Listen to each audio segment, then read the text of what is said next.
Hi, my name is Robert Neufer. I'm the Director of Admissions at Grace Theological Seminary. Additionally, I'm a part-time faculty member here. I spent 24 years in the United States Air Force, where I was a first sergeant for the last 10 years and an aircraft mechanic for the first 14 years.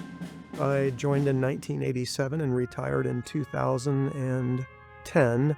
My role was aircraft maintenance for the first 14 years, and so I worked on F-4s, I worked on C-141s, and I worked on F-16s before I switched into a leadership position of first sergeant. So I did a first sergeant role for the last 10 years of my military career.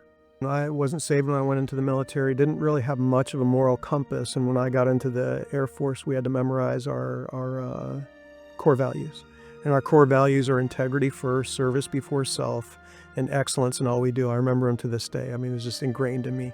And so for someone who wasn't saved, didn't really have a big moral compass, didn't have a huge religious upbringing, when people are talking about do the right thing when nobody's looking and, serve others before you serve yourself and be excellent in everything that you do. I mean, those were challenges to my personhood and really helped me grow into mature manhood. For us, the Air Force, we didn't pull triggers and knock down doors. Instead, we sent airplanes up in the air with bombs on them. And when they came back with the rails empty, that's when you sort of participate in the war. Those were the times where I realized I was part of a war effort, part of freedom, whatever you want to call it. The other thing is that, they can call your number at any point. And so there were plenty of times where, you're sort of minding your own business, having your family time, and the pager goes off. Back in the days of the pagers, the beeper goes off, and you report into work and you bring your go bag with you and you're on an airplane in 2 hours. And so, there are times when you certainly know that it's more than a 9-to-5 job, but there are also a lot of times where it just sort of feels 9-to-5. Having a grandfather that was a paratrooper in World War II, certainly, living in post-Vietnam. I mean, growing up, I heard the horror stories of Vietnam. Having served and knowing what service is like, and I just described a little bit of that with, having your go bag ready and being able to, get up and go at any moment, being in war zones.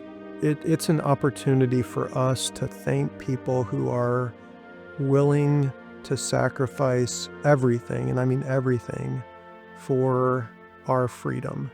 And I know it's awful hard sometimes to connect Afghanistan or Iraq with our freedom, but if we trust our country to make decisions to go to just war, then in some ways, whatever's happening in Afghanistan or Iraq is for our freedom ultimately. So it's just an opportunity for us to stop and pause and think about the people who are willing to lay their very lives on the line so that we can live in a free country.